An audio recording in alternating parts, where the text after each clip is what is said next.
ये चैप्टर 7 है नगर का प्रशासन। नगर के प्रशासन का जहां तक ताल्लुक है, पहले नगर और गांव में क्या अंतर होता है।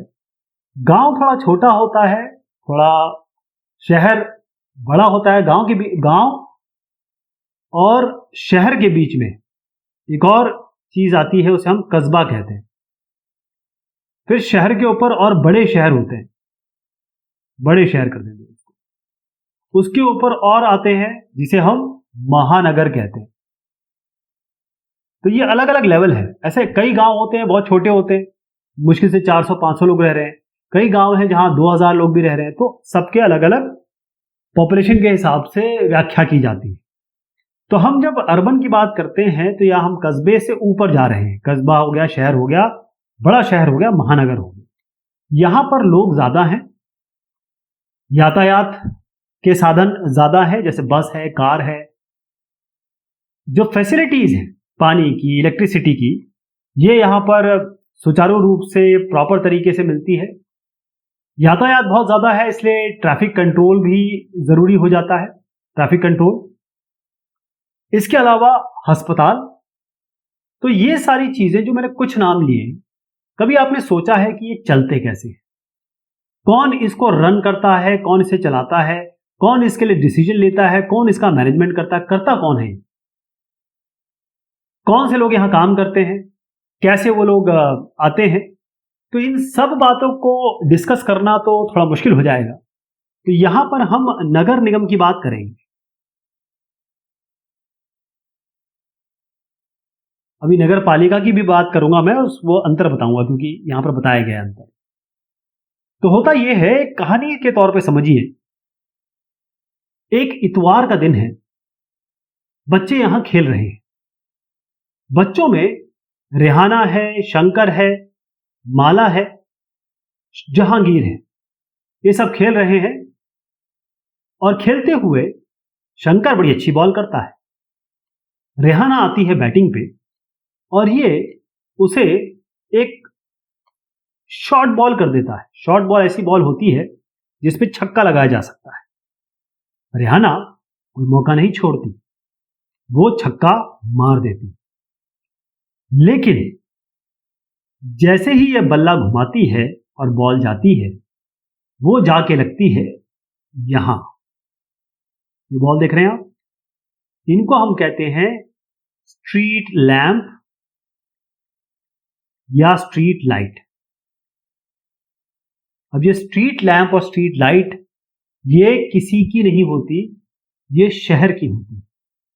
हुआ ये था, इन बच्चों का दिल बैठ जाता है क्योंकि कुछ ही समय पहले इन्होंने किसी की, निर्मला मौसी की खिड़की, विंडो तोड़ दी थी और बेचारों को जेब से, जेब है उसमें जो जेब खर्च मिलता है, पॉकेट मनी मिलती है, उस पैसे से इन्हें निर्मला मौसी की जो नुकसान हुआ था उसकी भरपाई करनी पड़ी।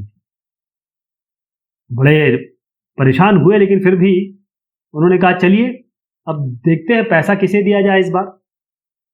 उन्हें पता तो नहीं था कि अब ये जो टूटा है स्ट्रीट लाइट, इसके लिए पैसे हम किसको दें। तो सबसे पास जो घर था माला का, वहां गए और रेहाना का घर वहां सबसे पास में था।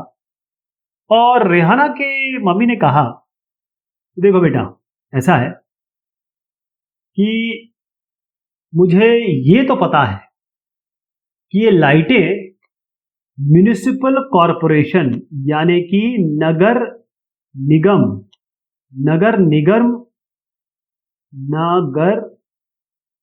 निगम के अंतर्गत आती है, ये तो उन्हें पता है, ठीक है जी। लेकिन आपको पैसा किसको देना है, ये लाइट रिप्लेस कैसे होगी, बेटा मुझे ये नहीं पता।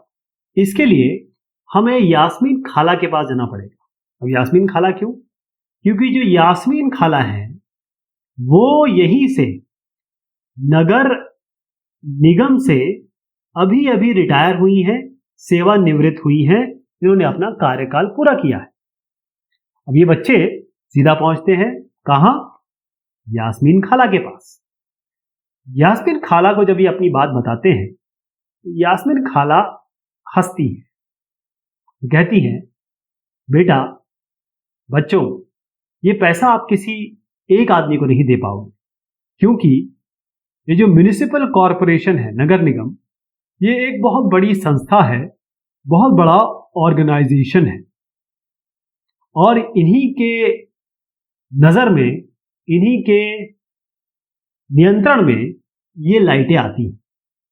और केवल ये स्ट्रीट लाइट नहीं आती, बल्कि जो गार्बेज कलेक्शन है, कचरा जमा करना और कचरे का निस्तारण करना, वाटर सप्लाई, पानी पहुंचाना, पानी पहुंचाते समय कोई दिक्कत आ रही है तो वो आपको, और पानी को साफ आपको मिले, ये भी नगर निगम का काम है। इसके अलावा जो स्ट्रीट्स हैं, जो मार्केट्स हैं, जो अमूमन गंदे होते हैं, क्योंकि लोग अपने घर तो साफ रखते हैं, बाहर की जगह गंदी रह जाती, उनको साफ करने की जिम्मेदारी भी नगर निगम के ही हिस्से आती।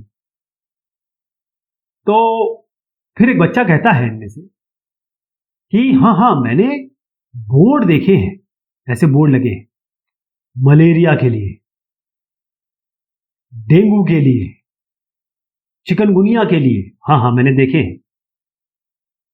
तो यास्मीन खाला कहती है, हाँ बेटा, ये जो मलेरिया, चिकनगुनिया, हैजा, तपेदिक, ये सब जो चीजें होती हैं, डिसीजेज हैं, जो अमूमन समय के साथ या कहें मौसमी डिसीजेज हैं, इनको रोकने का, इनको फैलने से रोकने का, यानी कि कोई आउटब्रेक ना हो जाए, आउटब्रेक मतलब एकदम ज्यादा लोग इससे संक्रमित हो जाए, ऐसी कोई डिसीज अगर आने वाली है तो इसकी पूर्व लोगों को बताना कि भाई इसके लिए आपको क्या क्या करना है। और उसके अलावा स्कूल, डिस्पेंसरी, हॉस्पिटल, ये सब भी इन्हीं के हिस्से आता है, यही चलाते हैं। गार्डन भी यही मेंटेन करते हैं। तो इतने सारे काम नगर निगम के अंतर्गत आते हैं। लेकिन एक बात इसमें जोड़, यहां पर दो तरीके की बात इन्होंने की। एक कि ये जिस शहर में रहते हैं वो है पुणे शहर। तो पुणे जो शहर है ये बड़ा शहर है, और यहां पर होता है म्युनिसिपल कॉरपोरेशन। लेकिन जो छोटे शहर होते हैं, स्मॉल जो सिटीज होते हैं या कहें टाउन्स होते हैं, जो स्मॉल टाउन है, वहां पर होते हैं म्युनिसिपल काउंसिल। इसको हम कहते हैं नगर निगम, इसको हम कहते हैं नगर पालिका। नगर पालिका छोटे शहर, नगर निगम बड़े शहर, म्युनिसिपल कॉरपोरेशन, म्युनिसिपल काउंसिल। अब आप जरूर कहेंगे कि भाई आप तो पुणे को बता रहे हो बड़ा शहर, यहां लिखा हुआ है नगर पालिका, ऐसा क्यों भाई? तो कारण इसलिए है क्योंकि ये मराठी क्षेत्र है ये, और हिंदी का वो है। अगर आप जो सबसे बड़ी, हम कहें कि हमारे देश की सबसे बड़ी जो संस्था है म्युनिसिपल, वो है म्युनिसिपल कॉरपोरेशन मुंबई की, और इसका बजट इतना होता है, इसका पैसा इतना होता है कि जो कई देशों के इकोनॉमी से भी बड़ा है। आप सोचें, इतने नगर निगम कोई छोटी मोटी संस्थाएं नहीं होती।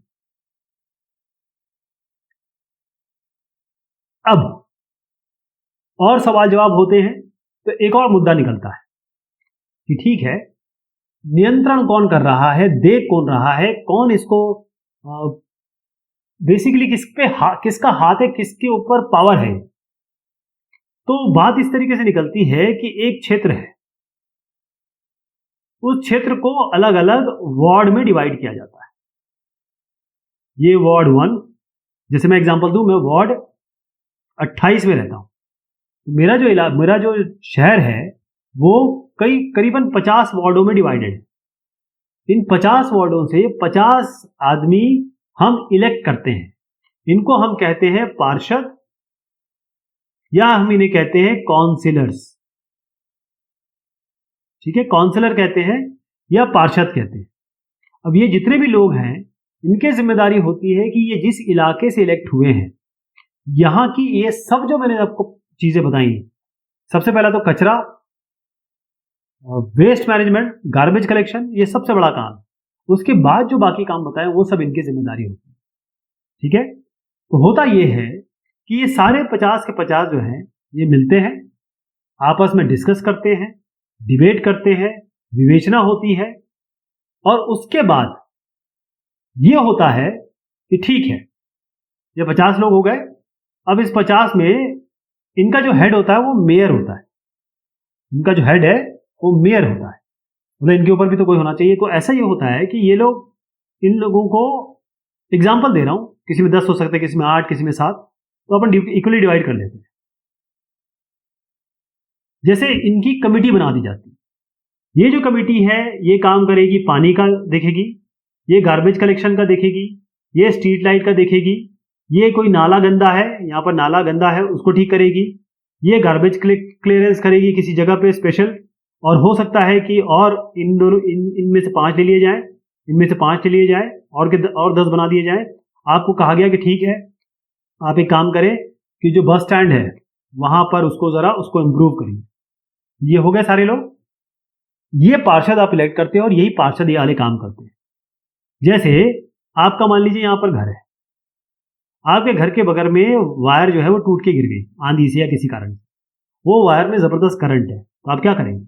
आप सीधा लगाएंगे फोन वहां के पार्षद को, या नहीं भी लगा रहे हैं तो सीधा आप इलेक्ट्रिसिटी डिपार्टमेंट वाले आदमी को फोन करेंगे। और दोनों में से जो आपको मिल जाता है, अगर आप पार्षद को करते हैं तो पार्षद जो है वो, क्योंकि वहां का इलेक्टेड मेंबर है, वो जैसे ही फोन करता है तो उसकी बात ज्यादा सुनी जाती है और वो आपकी जो समस्या है उसका निवारण जल्द हो जाता है। तो जैसे मैं कह रहा हूं कि यहाँ पर अलग अलग कमिटीज बन जाती हैं, अलग अलग कमिटीज आप में काम करती हैं। तो इसमें ये केवल डिसीजन लेते हैं ये लोग, और ये जो डिसीजन लेते हैं इनका जो एग्जीक्यूशन है, इसका एग्जीक्यूशन जो है वो करते हैं सरकारी लोग। ये सारे आपको सरकारी लोग दिख रहे हैं, ये सारे हैं गवर्नमेंट ऑफिशियल्स या कहें गवर्नमेंट सर्वेंट्स। कौन करेगा? जो भी काम करेंगे वो एडमिनिस्ट्रेटिव स्टाफ होगा, जो इन लोग का स्टाफ होता है वो काम करता है जो और ये जो एडमिनिस्ट्रेटिव स्टाफ है, गवर्नमेंट ऑफिशियल्स हैं, सरकारी कर्मचारी जो हैं, ये सारे अपॉइंटेड होते हैं, इनकी नौकरी लगती है, सरकारी नौकरी जिसे हम कहते हैं। और ये जितने भी पार्षद इलेक्ट कर रहे हैं हम, ये 5 साल के लिए इलेक्ट होते हैं। 5 साल के बाद इसको आप चेंज कर सकते हैं अगर इन्होंने अच्छा काम नहीं किया है। जैसे मेरे यहाँ का जो पार्षद है उसका नाम है सोनू, वो 2 बार से इलेक्ट हो रहा है, उसके पिताजी भी पार्षद थे। तो इस इलाके में उसने इतना अच्छा काम कर रखा है या इतना अच्छा लोगों उसके साथ बना रखा है कि लोग उसे बार बार इलेक्ट करते हैं। ठीक, इसके अलावा जो पार्षद हैं इनका एक और काम है, ये 50 पार्षद मिलेंगे और ये बैठ के तय करेंगे बजट। क्योंकि मैंने जैसे बताया, मुंबई की जो नगर पालिका है वो कई देशों के इकोनॉमी से भी ज्यादा पैसा है उनके पास, तो ये बजट का डिसाइड करते हैं कि इतना पैसा यहाँ जाएगा, इतना पैसा गार्बेज कलेक्शन पे जाएगा, इतना जो है यहाँ पर ये हम अस्पताल बनाएंगे, स्कूल बनाएंगे, ये सारे होते हैं। लेकिन कोशिश ये रहती है हर काउंसलर की, हर पार्षद की, कि भाई जितना भी ज्यादा हो वो उसके इलाके में काम हो। जो जितना पैसा खींच के आपके जगह लाएगा उतना ज्यादा वो काम करेगा, आपके इलाके में स्कूल बनेंगे, आपके इलाके में अस्पताल बनेंगे। और ये सारे जो डिसीजन हो गए, इसका कार्यभार को देखेगा एडमिनिस्ट्रेटिव स्टाफ, गवर्नमेंट ऑफिशियल्स, सरकारी कर्मचारी। ओके, तो म्युनिसिपल कॉर्पोरेशन पैसा कहां से पाता है? पहली चीज तो ये है, क्योंकि इन सब काम के लिए पैसा चाहिए, तो पहला तो ये टैक्स ले लेते हैं। बहुत सारी ऐसी सर्विसेज है जिसपे टैक्स लगा देते हैं। आपका जो घर है, जैसे ये घर था ना, इस पे एक प्रॉपर्टी टैक्स लगता है, घर का टैक्स लगता है कि आपका घर है उसके लिए टैक्स दीजिए। तो आप मान लीजिए कि 20 से 30% जो आप पैसा देते हैं वो म्युनिसिपल कॉर्पोरेशन में चला जाता है या म्युनिसिपल काउंसिल में चला जाता है। इसके अलावा पढ़ाई लिखाई जो हो रही है, बाकी जो दुकानें वगैरह है, वहां से टैक्स लिए जाते हैं। और ध्यान रखिए, जब आप पिक्चर हॉल जाते हैं, मूवी हॉल जाते हैं, वहां पर टिकट देखिएगा, तो टिकट होगी मान लीजिए 200 रुपए की, उसमें 70 रुपए की एक्चुअल टिकट होगी और 130 रुपए उस पर टैक्स होगी, पक्का, ये देखिएगा। मतलब से डबल से भी ज्यादा टैक्स हो जाता है। क्यों? ये जो टैक्स है जाता है कहां पर? यहाँ म्युनिसिपल कॉर्पोरेशन, म्युनिसिपल काउंसिल। तो ये जो टैक्स होता है, आप कभी देखिएगा कि अगर कोई बहुत अच्छी पिक्चर आ जाती है तो, या देशभक्ति की पिक्चर आ जाती है, तो यहाँ पर लोग उस शहर के उसको टैक्स फ्री कर देते हैं, या पूरा स्टेट टैक्स फ्री कर देता है। जब टैक्स फ्री हो जाता है तो यही 200 रुपए की टिकट आपको, टिकट 70 में लोगों को मिलती है, तो वो चाहते हैं कि लोग देखें इसको। तो अब जो काम है जैसे अलग अलग डिपार्टमेंट में बढ़ गया, जैसे वाटर डिपार्टमेंट अलग हो गया, आपका गार्बेज कलेक्शन डिपार्टमेंट अलग हो गया, तो ऐसे अलग अलग डिपार्टमेंट में काम बढ़ जाता है। नगर का प्रशासन इसी तरीके से होता है। जैसे जो यास्मीन खाला ने बताया कि वो सैनिटेशन साफ सफाई वाला जो डिपार्टमेंट था उसमें वो अकाउंट डिपार्टमेंट में काम करती थी। तो अब बात अपने इलाके की होने लगती है कि भाई यहाँ पर जब हमारा जो इलाका है यहाँ पर इतनी गंदगी होती थी, ऐसी गंदगी थी जहाँ पर कुत्ते, बिल्लियाँ, चूहे, बहुत सारी फ्लाइज, मक्खियाँ, ये सब यहाँ भिनभिनाती रहती। और उससे क्या होता है, जब भी आप ऐसे सड़ान वाले इलाके देखेंगे, यहाँ के आसपास वाले आपको बार बार बीमार दिखाई देंगे, बार बार बीमार होते हैं, बार बार लोग इल हो जाते हैं। उसका कारण क्या है? क्योंकि ये स्मेल, ये गंदगी और ये सारी जो इसके साथ डिसीजेज हैं वो आपके आसपास घर या इलाकों में लेके ये सारे के सारे जानवर पहुंचते हैं, या जो छोटे छोटे कीट है, पतंगे हैं, वो आपके पास पहुंचते हैं और आप बीमार हो जाते हैं। तो एक जरूरी चीज जो हमारी डेमोक्रेसी में वो है कम्युनिटी प्रोटेस्ट। कम्युनिटी प्रोटेस्ट में ये हुआ, उसी इलाके की बात कर रहा हूं। अब सबसे बड़ी चीज होती है एक लीडर होना चाहिए। एक लीडर कौन बना यहाँ पे? लीडर बनी गंगाबाई। गंगाबाई की इसीलिए रिस्पेक्ट होती है इस कम्युनिटी में जहां की हम बात कर रहे हैं, जो हमने रेहाना और यास्मीन बाजी इन सब की बात की। तो गंगाबाई यहाँ पर इसलिए फेमस है क्योंकि वो लोगों को जमा कर सकती हैं, अच्छी बात कर सकती हैं और बिल्कुल कड़ाई से खड़ी हो सकती है। तो इन्होंने बताया कि भाई ऐसा है कि जब गंदगी की समस्या आई तो गंगाबाई ने कहा ऐसा है कि हमको चलना चाहिए पार्षद के पास।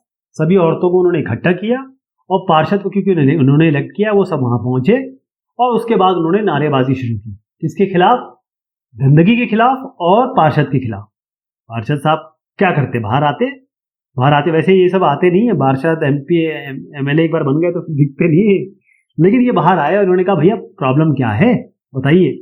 गंगाबाई ने कहा ये समस्या है। तो पार्षद ने कहा ऐसा करो, आप जाओ सबके पास और सबके सबसे इस पे लिखवा लो, साइन करवा लो, और उसके बाद हम क्या करेंगे कि जो लोकल सैनिटेशन इंजीनियर है, सफाई वाला को देखने वाला जो इंजीनियर है, उसको भी लेके चलेंगे। और किसके पास चलेंगे? हम चलेंगे आयुक्त के पास। इसका मतलब हम चलेंगे मेन आदमी के पास जो हमारे डिपार्टमेंट का हेड है। ठीक है? तो कौन कौन? वार्ड काउंसलर यानी कि पार्षद, सारी औरतें, गंगाबाई, वो सब गए म्युनिसिपल कॉर्पोरेशन के ऑफिस आयुक्त से मिलने, यहाँ के मेन अधिकारी से मिलने। और वहां गए और उन्होंने कहा कि हमारे यहाँ ये समस्या है। अब आयुक्त जो होते हैं, इतने बड़े पोस्ट पे आए, उनको सब पता रहता है। उन्होंने बहानेबाजी शुरू कर दी, अरे हमारे पास तो आदमी नहीं है, सब लोग यहाँ लगे हैं, वहां लगे हैं, हमारे पास तो ट्रक भी नहीं है, हम क्या करेंगे बताइए। बस जब ये बात कही थी, गंगाबाई ने उनका मुंह पकड़ लिया, मतलब उनकी बात पकड़ ली। उन्होंने कहा अच्छा जी, यहाँ पर जो बड़े बड़े घर हैं, रिच लोकेलिटीज हैं, जहाँ बड़े बड़े आसामी रहते हैं, वहां उसके लिए तो आपको कोई दिक्कत नहीं, वहां तो सारे ट्रक पहुंच जाते हैं आपके। आयुक्त को समझ में आया, जो मेन आदमी था उसको समझ में आ गया यहाँ मेरी दाल नहीं गलेगी, मुझे गंगाबाई और इन लोगों की बात सुननी पड़ेगी। उसके बाद उसने कहा ठीक है आप जाइए, मैं कल 2 दिन में मैं करवाता हूँ। और गंगाबाई ने कहा अगर 2 दिन में आपने नहीं किया तो हम यहाँ पर धरना देंगे। ठीक है? बच्चे पूछते हैं, यास्मीन खाला कहानी सुना रही है, तो यास्मीन खाला से पूछते हैं कि यास्मीन खाला क्या ये साफ सफाई हो गई अगले 2 दिन में? तो यास्मीन खाला ने कहा नहीं भाई, ऐसा नहीं हुआ, हमको बहुत सारे प्रोटेस्ट करने पड़े, बहुत नारेबाजी करनी पड़ी, बहुत मेहनत करनी पड़ी, तब जाके ये रेगुलरिटी हुई है। तभी आप देख रहे हैं कि हमारी स्ट्रीट बाकी जगह से क्लीन है। तो ये तो एक स्टोरी थी जिससे आपने देखा कि बच्चों को परेशानी हुई, उनका यास्मीन खाला ने सारा समझाया। नगर निगम क्या काम करता है, नगर निगम के अंतर्गत क्या क्या आता है, उसके अलग अलग department, water department, electricity department और भी अलग अलग डिपार्टमेंट्स होते हैं जो अपना काम करते हैं। इसके अलावा सबसे बड़ी जो समस्या आती है म्यूनिसिपल काउंसिल या म्यूनिसिपल कॉर्पोरेशन के लिए, वही होती है कि नगर निगम वाले जो लोग आते हैं, आप अपना कचरा जो है पॉलिथीन में डाल के बाहर रख देते हैं या फिर उनको दे देते हैं। वो बेचारे इनमें से क्या क्या डालते हैं? इनमें कैन होते हैं जो आप कोल्ड ड्रिंक वगैरह पीते हैं, और लड़कियों की जो सैनिटरी नैपकिन्स होती हैं, बच्चों का जो डायपर होता है, आपके सारे खाने का सामान हो गया, और उसके अलावा और सारे वेस्ट है। तो ऐसा करिए कि अगर घर का कोई ऐसा खतरनाक वेस्ट है तो लाल में डाल दीजिए। अगर ऐसा कुछ बायोडिग्रेडेबल वेस्ट है, जैसे आप जानते जानते हैं कि ये केला है, उसका छिलका वो आराम से मिट्टी बन जाएगा कभी ना कभी, पॉलिथीन तो बनेगा नहीं, वो सारी चीज़ें आप इसमें डाल दीजिए। और अगर ड्राई ऐसा वेस्ट है जो रिसाइकल हो सकता है, ये सब जो रिसाइकलेबल वेस्ट है और खाली है, ड्राई है, उनको इसमें डाल दीजिए। तो जब ये आप ये कर लेंगे तो इससे म्यूनिसिपल कॉरपोरेशन को, म्यूनिसिपल काउंसिल को फायदा रहेगा, आपको भी फायदा रहेगा। तो अगर आपसे कोई कहता है कि स्वच्छ अभियान है और झाड़ू लेके बाहर निकल जाइए, तो आपको करने की जरूरत नहीं है, क्योंकि उसके लिए संस्थाएं ऑलरेडी बनी हुई हैं। वो अगर अपना काम ठीक से करे तो आपको झाड़ू लेके बाहर खुद सफाई नहीं करनी पड़ेगी। ये काम यहाँ का है क्योंकि आप प्रॉपर टैक्स देते हैं। बस ये काम जरूर करना है। जब आप बाहर गंदगी, पहले तो गंदगी बाहर खुद ना करें, और अगर करते हैं या आप कचरा आपको दिखता है अपने घर में, तो इस तरीके से इसका वेस्ट निस्तारण करें। सूरत की एक कहानी बताते चलता हूँ आपको। 1994 की बात है। ये प्लेग फैला यहाँ पर, ये खासतौर पे चूहों से फैलता है। तो प्लेग जब फैला तो यहाँ पर, क्योंकि बहुत सारी गंदगी करते थे यहाँ पर, सब बाहर गंदगी फेंक देते, स्वीपर थे नहीं, म्यूनिसिपल कॉर्पोरेशन ठीक से काम नहीं कर रहा था। तो भाई प्लेग फैलते फैलते इतना फैल गया कि ये महामारी बन गई, बहुत सारे लोग मर गए। 3 लाख से ऊपर को तो उन्होंने सूरत शहर छोड़ दिया। लोगों को समझ में आया, म्यूनिसिपल काउंसिल को समझ में आया, देखिए जो नुकसान हुआ है वो हमारी गलती से हुआ है, लोगों की गलती से हुआ है। वो दिन था और आज का दिन है। अगर देश के सबसे खूबसूरत साफ सुथरे सिटी का नाम आप लेते हैं, ये सब भी वो सूरत में ही हुआ था। अगर आप सबसे साफ सिटी का नाम लेते हैं, उसमें सूरत का नाम भी टॉप पे आता है। ये बात हुई इस चैप्टर की। बहुत शुक्रिया, बहुत मेहरबानी।